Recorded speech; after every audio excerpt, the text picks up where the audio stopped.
They have taught you to worship names. They have carved the names of kings into stone, printed the names of billionaires across the sky, and etched the signatures of magnates upon every contract that binds your existence. They have told you that history is made by great men, that progress is the achievement of a brilliant few, that civilization stands upon the genius of the powerful. But I ask you, who built the stone? Who forged the steel? Who harvested the grain that fed the greatness of these men? Your labor shapes the world, even when your name is forgotten. Every road you walk, every tower that pierces the clouds, every machine that hums with mechanical precision. These are monuments not to the wealthy, but to the anonymous worker, to the calloused hands that laid brick upon brick, to the exhausted backs that bent over assembly lines. To the minds disciplined into routine so that profit might flow upward while recognition sinks downward. Under capitalism, labor creates all value. This is not poetry, it is economic law. The wealth of nations does not descend from heaven, it is extracted from the toil of the many. Yet the worker, the true architect of society, stands dispossessed from the very world he produces. You produce the goods, but you do not own them. You generate the wealth, but you do not control it. You sustain society, but you remain insecure within it. This is not an accident. It is the logic of the system. Capitalism thrives on a magnificent inversion of truth. It convinces the worker that he is dependent upon the capitalist, when in reality the capitalist is dependent upon him. That the factory owner cannot operate a single machine without labor. The shareholder cannot draw a single dividend without production.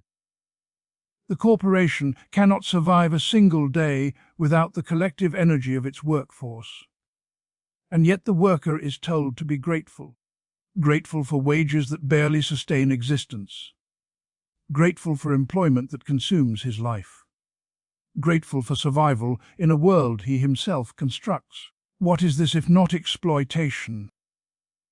The capitalist purchases your labor power for a wage, but the value you create exceeds the wage you receive. The difference, this surplus value, is the source of profit. It is the unpaid portion of your life. It is the silent theft that occurs not in darkness, but in daylight, under the protection of law and the blessing of ideology. They will tell you this is natural. They will speak of markets, of competition, of efficiency. They will argue that inequality is the price of progress. But progress for whom? Efficiency for whom? Wealth for whom? Look around you. The worker builds mansions he will never inhabit. He manufactures technology he cannot afford. He cultivates abundance while fearing hunger. This is the contradiction at the heart of capitalism: abundance alongside deprivation, productivity alongside precarity, growth alongside misery. And still they attempt to erase you. They erase your name from the building you constructed. They erase your face from the product you assembled. They erase your contribution from the narrative of success. The entrepreneur becomes the creator, the investor the visionary, the executive the leader. Meanwhile, the worker becomes invisible, reduced to a cost on a spreadsheet, a replaceable unit, a statistic. But invisibility does not mean insignificance. On the contrary, it is precisely because your labor is indispensable that it must be obscured. If you recognized your true power, the entire edifice would tremble. For what is capitalism without labor? What is profit without production? What is ownership without those who make ownership meaningful? Nothing. You are told you are powerless because you stand alone. Divided by industry, by nationality, by race, by gender. Divided by artificial hierarchies designed to prevent you from recognizing your common condition. But beneath these divisions lies a shared reality. You sell your labor to survive. This is the foundation of class. The struggle between those who own the means of production and those who operate them is not a matter of opinion. It is the driving force of history. Every era has been marked by this conflict: master and slave, lord and serf, capitalist and worker. The forms evolve, but the essence remains. But history does not stand still. The worker today is more interconnected than ever before. The global economy, which capital uses to extend exploitation across continents, has also created the conditions for unprecedented solidarity. When workers in one country rise, their struggle echoes in another. When one factory strikes, it reveals the fragility of a system dependent upon continuous production. Do you see it now? The world you inhabit is not sustained by CEOs. It is sustained by you. It is your collective labor that animates society. Withdraw it and the machinery halts. Organize it, and the balance of power shifts. This is why unity terrifies the ruling class more than any single protest. They can ignore isolated grievances. They can suppress scattered dissent.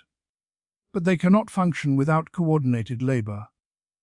You are told that change is unrealistic, that capitalism is eternal, that there is no alternative. But capitalism itself replaced feudalism, which once seemed just as permanent. Systems are not immortal, they are historical, and what is created by human hands can be transformed by human hands. The call before you is not merely for higher wages or shorter hours, though these are necessary struggles.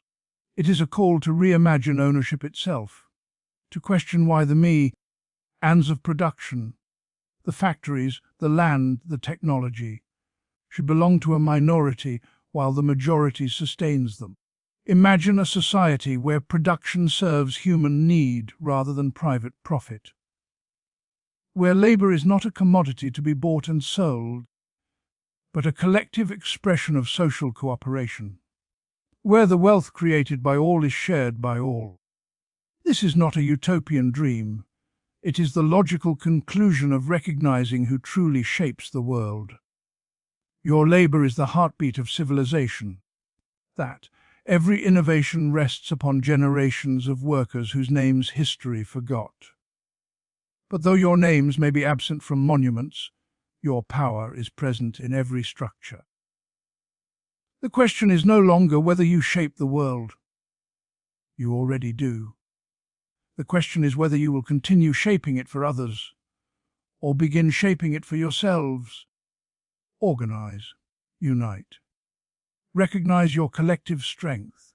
For when the worker understands that he is not a cog but the engine itself, when he ceases to accept invisibility as destiny, when he transforms shared suffering into shared action, the forgotten name becomes the unstoppable force. And on that day, history will no longer be written about you. It will be written by you. Labor is the source of all value. This is not a moral appeal, nor a poetic exaggeration. It is a scientific truth rooted in the very mechanics of political economy. Before there is profit, before there is exchange, before there is wealth accumulated in vaults and invested in markets, there is human labor applied to nature. The earth provides raw materials, but it is labor that transforms them into commodities. Without the worker's hands, the forest does not become timber. Without the worker's mind, the ore does not become steel. Without collective human effort, the soil does not yield abundance sufficient to sustain civilization. Value does not arise from ownership. A title deed produces nothing. A stock certificate manufactures no goods. A bank account generates no bread. It is labor, living, breathing, that thinking labor, that animates inert matter and gives it social worth.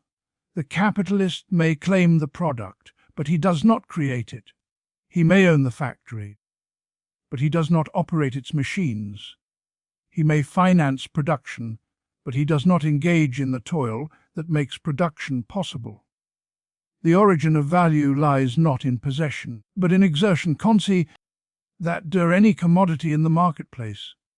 Its exchange value reflects the socially necessary labor time required for its production. That beneath the price tag lies a history of human effort: miners extracting minerals, transport workers moving materials, engineers designing processes, factory workers assembling components, service workers distributing the final product.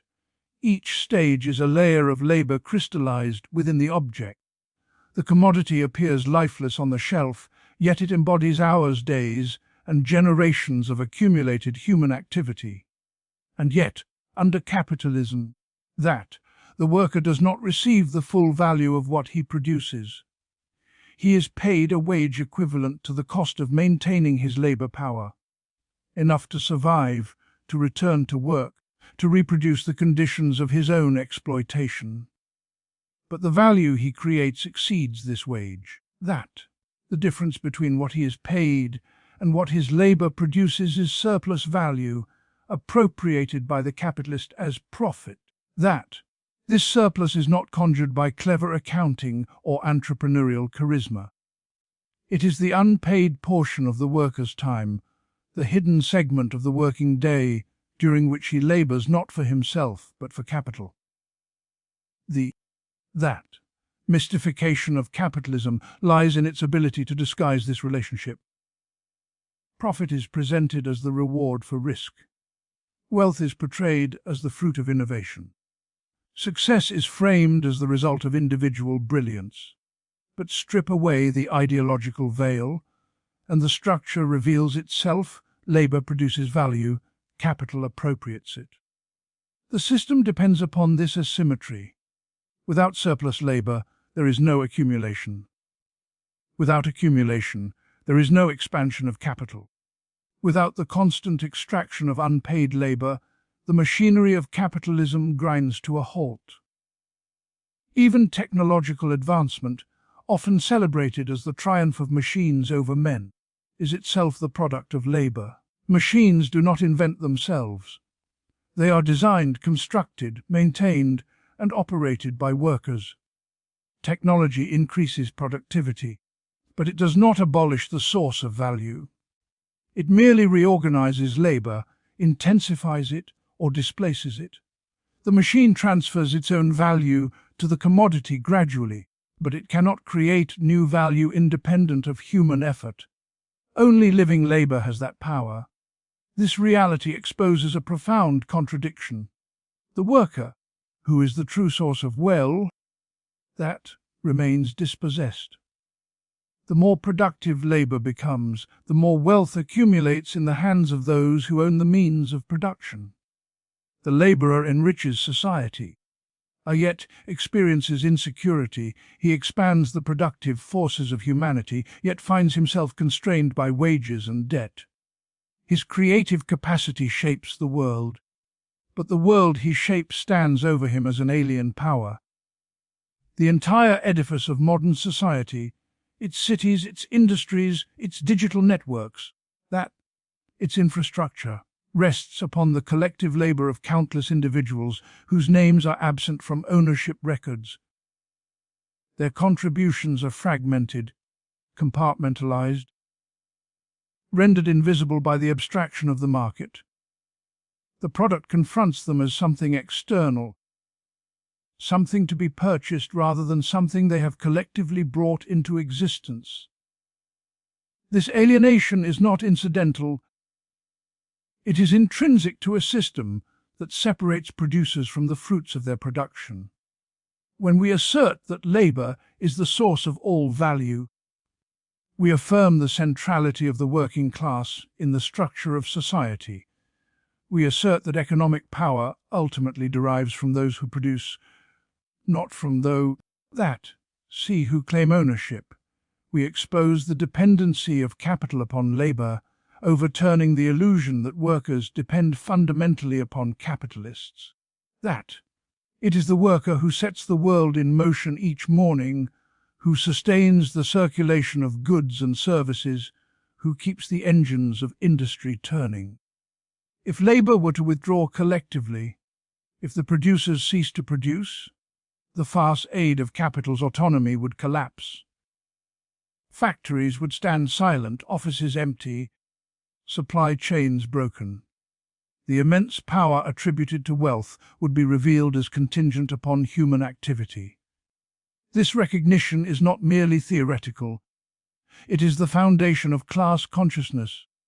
To understand that labour creates all value is to recognize that those who labour possess latent power greater than any individual capitalist. In this recognition lies the beginning of transformation, when workers see themselves not as isolated sellers of labour power, but as the collective source of society's wealth. The logic of exploitation becomes visible, and the possibility of reorganizing production around human need rather than private profit emerges from abstraction into material force. Capitalism thrives on exploitation and erasure. It does not merely function through markets and contracts. It sustains itself through a structured imbalance of power in which one class extracts value from another while concealing the very mechanism of that extraction. Exploitation is not an accidental flaw within the system, it is its lifeblood. Erasure is not an oversight, it is its camouflage. At the heart of capitalism lies the commodification of labour power. The worker, dispossessed from land, tools, and independent means of survival, must sell his capacity to work in order to live. This transaction appears voluntary, framed as a free agreement between equal parties. Yet beneath this illusion of equality lies compulsion. The worker does not negotiate from abundance, he negotiates from necessity. He must sell his labour to survive, while the capitalist purchases it to expand capital. One sells to live, the other buys to accumulate. The wage form disguises exploitation with remarkable efficiency. It creates the impression that the worker is paid for the entirety of his labour.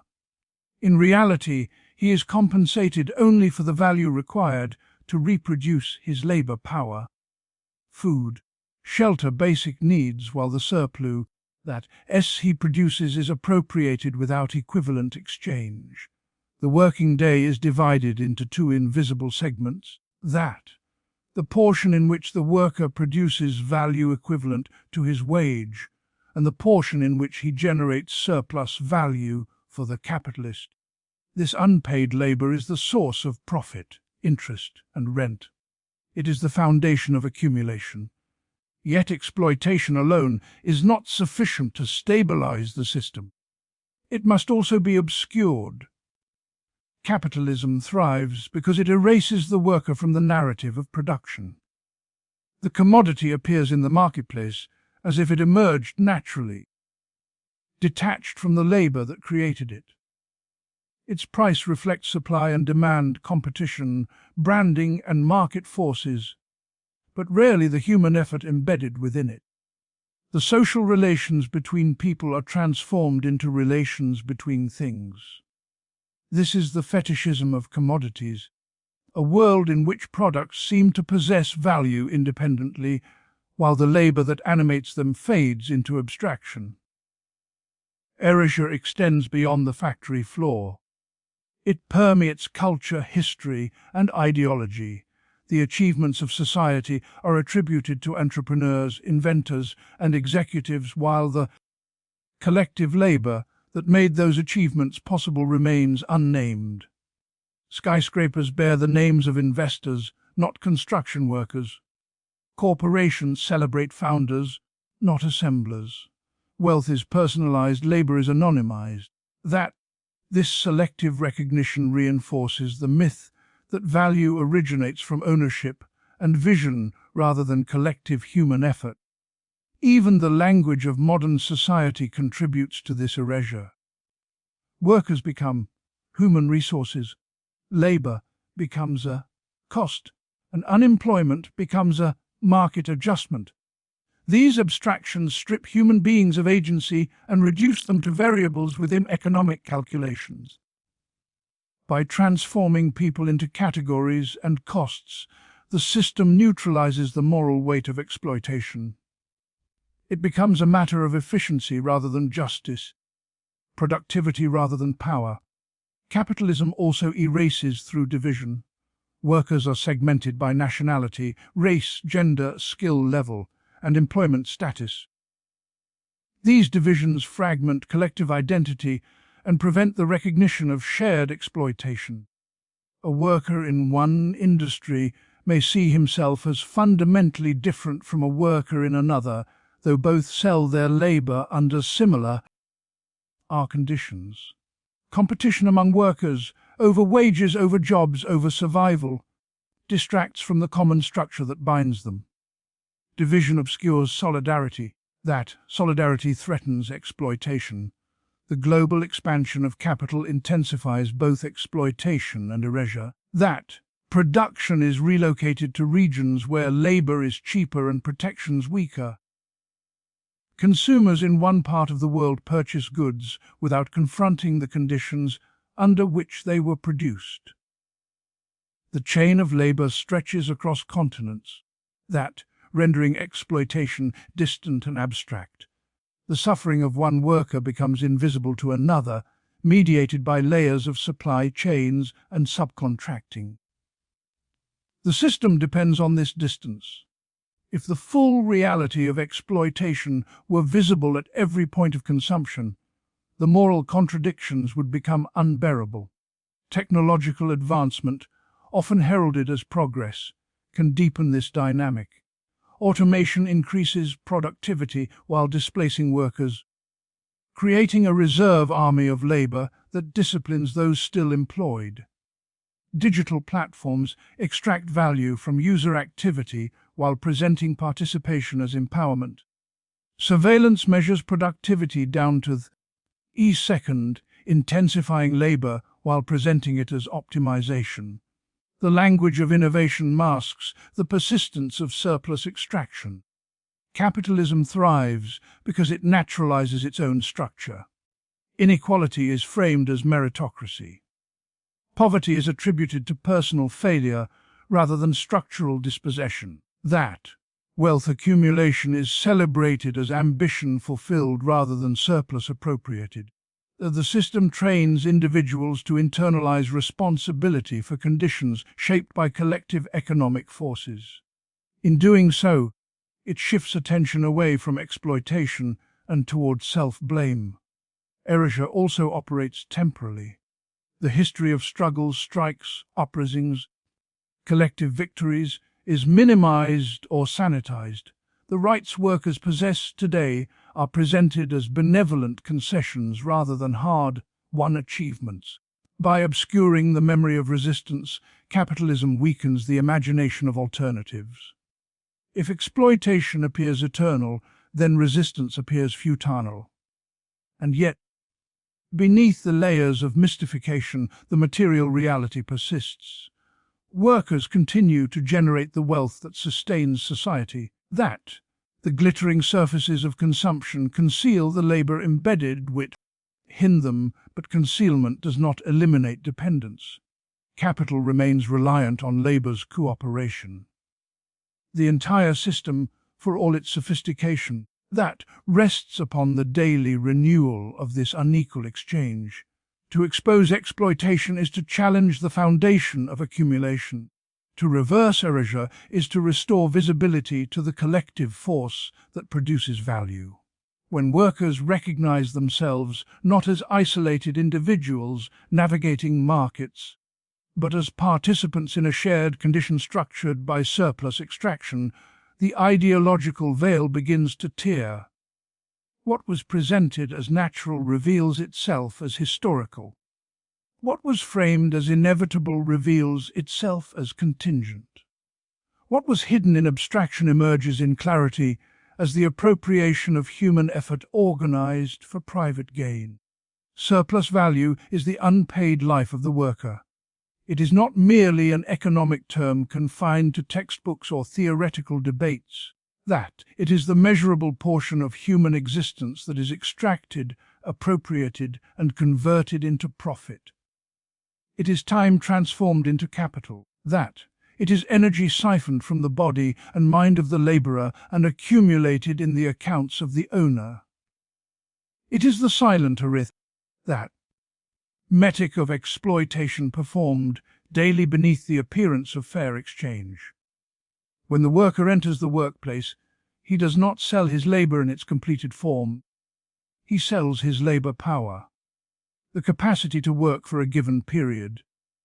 The wage he receives represents the value necessary to reproduce that capacity, food to sustain his body, that shelter to protect him, clothing to endure the elements, and the minimal conditions required to return to work the next day.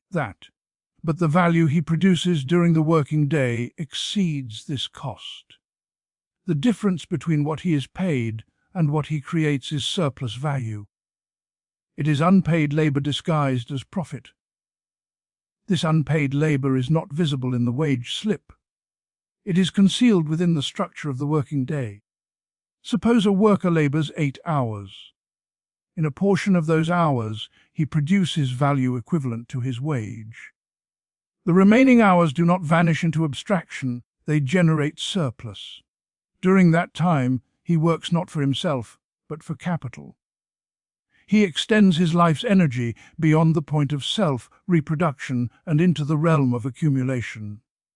Those extra hours become dividends, interest payments, executive bonuses, and expanding assets. They become the foundation of wealth that he will never possess. Surplus value reveals the asymmetry at the core of capitalist production. The exchange between worker and capitalist appears equal because both consent to the contract. Yet equality in the marketplace conceals inequality in production. The worker, lacking independent access to the means of production, must accept terms that guarantee the extraction of surplus. The capitalist, owning those means, controls the conditions under which labor is applied. Ownership becomes the lever through which unpaid life is transformed into expanding capital. This process is not an incidental byproduct of the system, it is its driving force. Capital does not seek production for its own sake, it seeks expansion. Money is invested to become more money. This expansion can occur only if labor produces more value than it receives in wages. Without surplus value, there is no profit. Without profit, there is no accumulation. Without accumulation, capitalism ceases to function. The unpaid portion of the worker's life is therefore the indispensable engine of the entire structure. The consequences of this extraction extend beyond the factory floor. Surplus value shapes the rhythm of society. It lengthens the working day where possible, intensifies labor through supervision and technological control, and seeks cheaper labor markets when resistance emerges. It drives innovation not to reduce human toil universally, but to increase productivity in ways that expand surplus. Even efficiency becomes a means of deepening extraction. Machines accelerate output, but the gains accrue disproportionately to those who own them. The worker may produce more in less time, yet the share of value returned to him remains bounded by the cost of reproducing his labor power. Surplus value is also embedded in inequality. The vast disparities between wealth and poverty are not mysteries of talent or effort, they are accumulations of unpaid labor across generations. Every fortune represents layers of surplus extracted from countless workers. Every towering corporation stands upon years of appropriated time. The glittering symbols of prosperity conceal the invisible hours of human life converted into private property. This dynamic alienates the worker from his own activity. He sees the product of his labor confronting him as something external, owned by another. The more he produces, the more powerful capital becomes. The more value he creates, the less control he retains over the conditions of his existence. Now his own labour, objectified in commodities and infrastructure, returns to dominate him. The unpaid portion of his life strengthens a system that regulates his wages, his hours, and his opportunities. Surplus value also disciplines the working class collectively. The constant need to generate profit subjects workers to competition, surveillance, and precarity. A reserve army of unemployed labourers stands ready to replace those who resist. Wages are pressured downward to preserve margins. Productivity quotas intensify. The extraction of surplus becomes not only an economic imperative, but a social organizing principle. Entire institutions, financial systems, legal frameworks, global trade agreements align to protect the conditions under which unpaid labor can be secured. Yet surplus value contains within it a contradiction. It demonstrates that the worker produces more than he receives, that the capacity to generate wealth resides in labor rather than ownership. It reveals that profit is not a gift of capital, but a deduction from the worker's life. This recognition undermines the ideological narrative that portrays wealth as solely the reward of risk or ingenuity. It exposes accumulation as dependent upon appropriation. To understand surplus value is to see beyond the farce aid of wages and prices. It is to recognize that each working day contains a hidden division between necessary labor and surplus labor. It is to perceive profit as crystallized time taken from those who created it. It is to grasp that the expansion of capital rests upon the systematic conversion of human life into economic growth. The unpaid hours embedded in commodities circulate through markets, reappear as investment, and return as intensified demands upon labor, perpetuating a cycle in which the worker's creative power is continually transformed into an alien force that expands, accumulates, and consolidates control over the very conditions of his existence. Class struggle is the engine of history. It is not the clash of personalities nor the quarrel of isolated interests that propels society forward, but the enduring conflict between those who control the means of production and those who must labor within them. Beneath every political upheaval, beneath every transformation of law, culture, and state lies this material antagonism. History does not unfold as a peaceful evolution of ideas. It advances through tension, resistance, and the collision of opposing economic forces. In ancient societies, the division between master and slave structured the world. The slave's labor sustained the wealth and leisure of the ruling class, while his subjugation formed the bedrock of civilization. In feudalism, lord and serf stood in similar opposition. The serf tilled the land and rendered tribute, bound by obligation to those who owned the soil. With the rise of capitalism, the forms changed, but the antagonism persisted. The industrial capitalist replaced the feudal lord, the wage laborer replaced the serf. Ownership of factories, machines, and capital supplanted ownership of land, yet the essential division remained: one class commands production, the other performs it. These conflicts are not accidental disputes, they arise from the structure of economic life. The ruling class seeks to preserve its control over productive resources, while the subordinate class struggles to improve its conditions and aim a greater share of the wealth it creates. Laws, governments, and institutions emerge not as neutral arbiters, but as instruments shaped by these struggles. The state itself reflects the balance of power between classes, enforcing property relations and maintaining the conditions necessary for continued accumulation.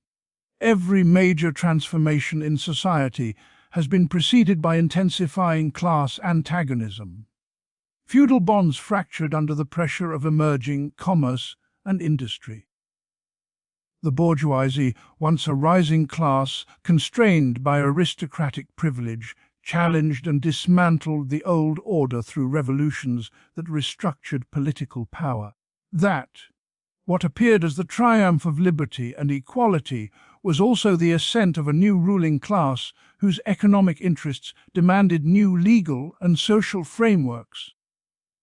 History's revolutions are moments when the existing relations of production become fetters upon the productive forces, and the oppressed class rises to reshape society according to its own material interests.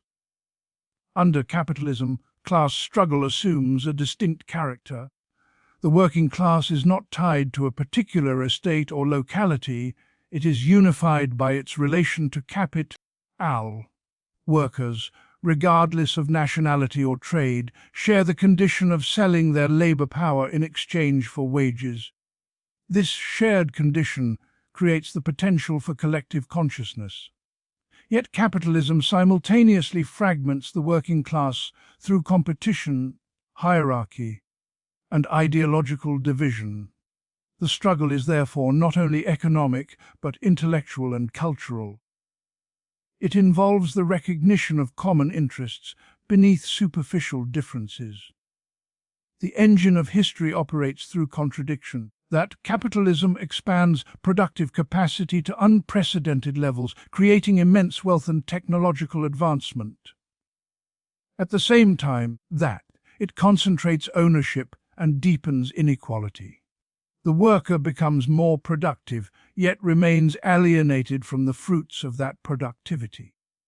The system relies upon cooperation in production, while fostering competition in distribution. These contradictions generate instability, crises, and movements of resistance. Economic downturns reveal the vulnerability of workers who bear the burden of instability despite being the source of value. Strikes, unions, and social movements emerge as expressions of collective resistance to these structural pressures. Class struggle is not confined to overt confrontation. It permeates everyday life. It appears in wage negotiations, in battles over working hours, in disputes about safety and dignity. It manifests in debates over taxation, public services, and social welfare. Even cultural narratives reflect it, stories of meritocracy, that individual success and personal responsibility function to legitimize existing hierarchies, while alternative narratives emphasize solidarity and shared struggle. The battlefield of class extends beyond factories and parliaments into education, media, and consciousness itself. The ruling class, aware of this dynamic, invests heavily in maintaining ideological dominance. It frames inequality as natural and markets as impartial. It promotes the belief that upward mobility is universally accessible, masking structural barriers. By shaping public perception, it seeks to diffuse collective awareness and prevent unified resistance. Yet material conditions have a persistent force. When wages stagnate while profits soar, when housing becomes inaccessible while luxury proliferates, when productivity increases without corresponding improvement in living standards, the contradictions sharpen and awareness grows. History's momentum does not arise from harmony, but from struggle.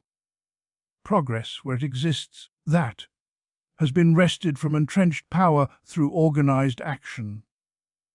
The shortening of the working day, the establishment of labor rights, the expansion of political participation, these were not gifts from above, but concessions extracted from below.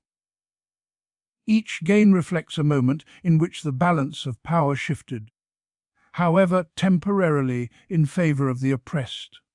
The engine of history continues to turn because the fundamental opposition between labor and capital remains unresolved.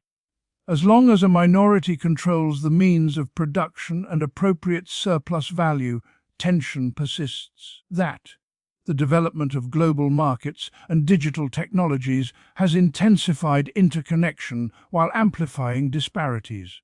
that workers across continents are linked within supply chains that reveal both the scale of exploitation and the potential for solidarity.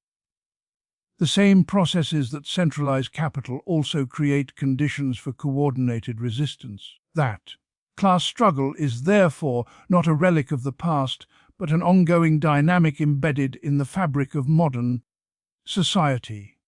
It shapes policies, determines living standards, and influences the direction of technological and economic development. It drives reforms and provokes backlash. It reveals that history is not the neutral unfolding of destiny, but the contested terrain of human interests organized around material production. The movement of society reflects the push and pull between those who seek to preserve concentrated power and those who seek to democratize it. That, a relentless tension that propels transformation through conflict, negotiation, resistance. That, and the continual reconfiguration of social relations grounded in the ownership and control of productive life. Unity and collective organization are the path to liberation. The worker, isolated and fragmented, stands powerless before capital. The worker, united and organized, becomes a force capable of reshaping society. Capitalism depends not merely on the exploitation of labor, but on its division. It fosters competition among workers, cultivates distrust, and fragments them along lines of nationality, race, gender, skill, and status. Each division weakens the collective strength that lies dormant within the working class. Each rival that reinforces the illusion that survival is an individual contest rather than a shared condition structured by common exploitation. The individual worker negotiates from necessity.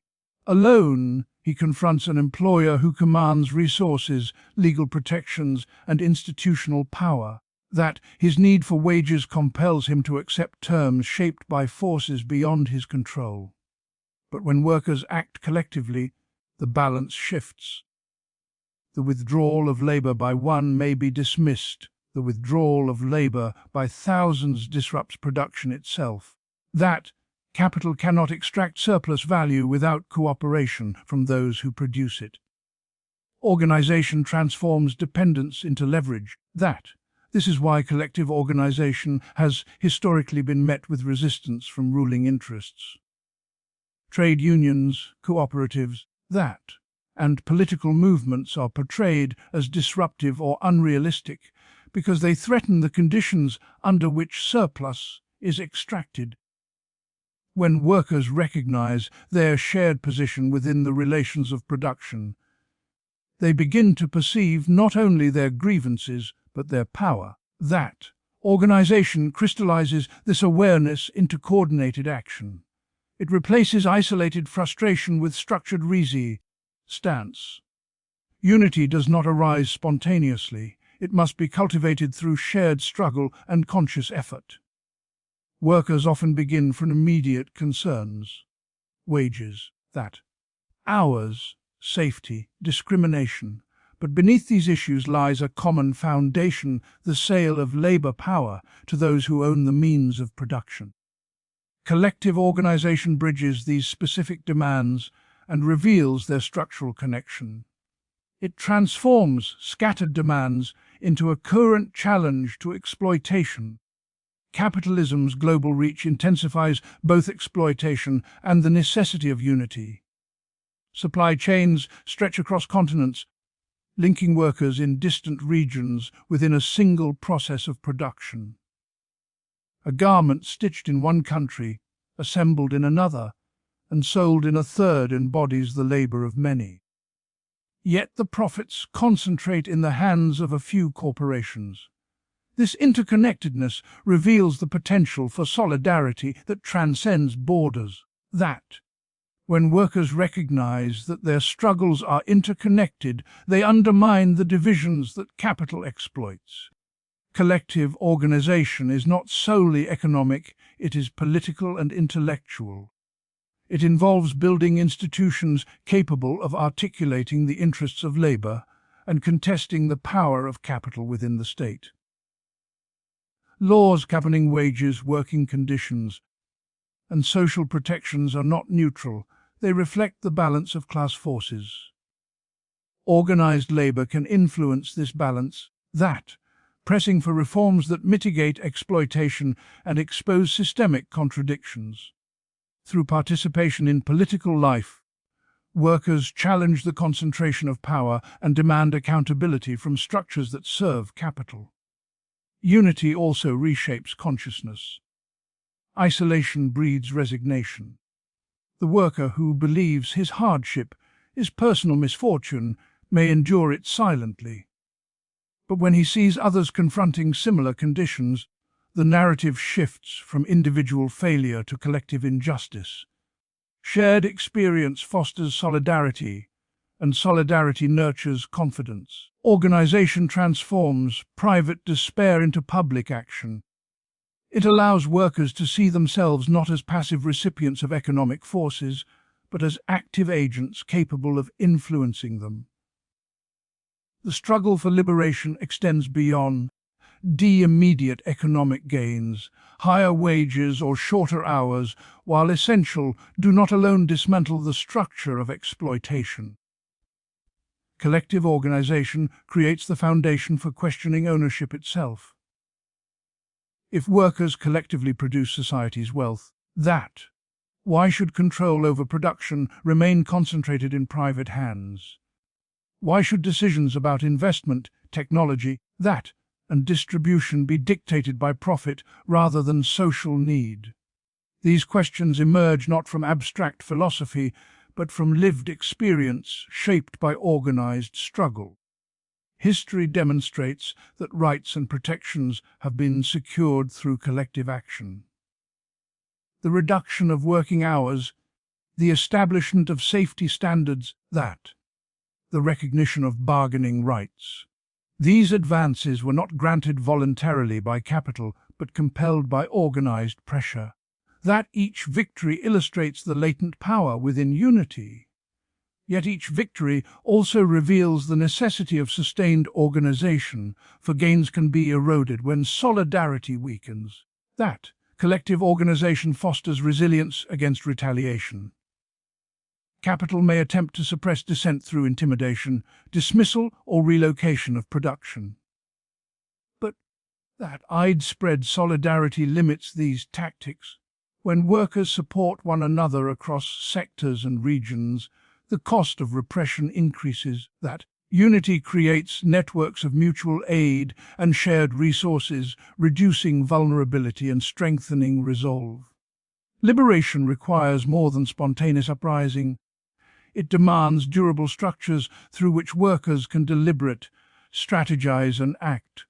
Organization provides continuity across generations, preserving lessons from past struggles and adapting them to new conditions. It cultivates leadership accountable to collective interests rather than personal ambition. It transforms fleeting protests into sustained movements capable of confronting entrenched power.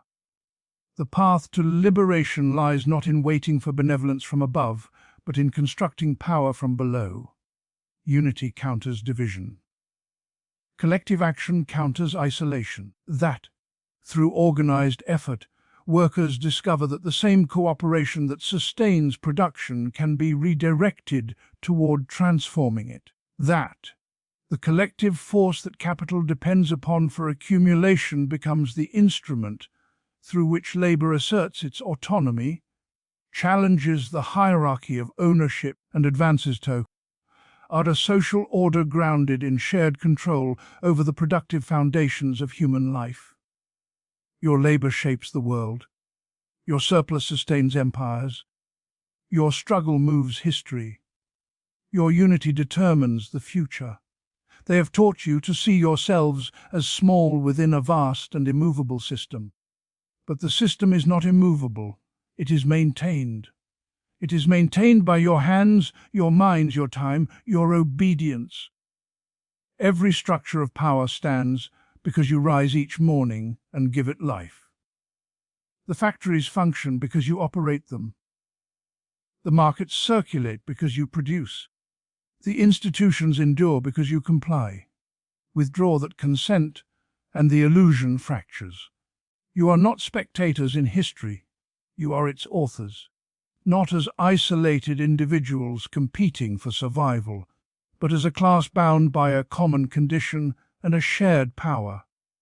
The wealth of the world is not born in boardrooms, it is born in workshops, fields, offices, and streets. It is born wherever human labor transforms nature into social existence. The ruling class understands this truth even when it denies it. That is why it divides you. That is why it obscures exploitation beneath the language of opportunity. That is why it celebrates individual success while erasing collective creation. For if you recognize that labor is the source of value, that surplus is your unpaid life, that history advances through struggle, and that unity multiplies your strength, then the foundation of its dominance begins to crack. The future will not be delivered as a gift.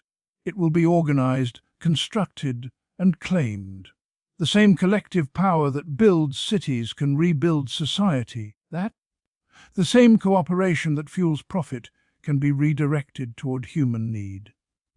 The same solidarity that wins concessions can challenge ownership itself. You have already proven your power by creating the world as it exists. The question is whether you will continue to create it for others, or begin to create it for yourselves.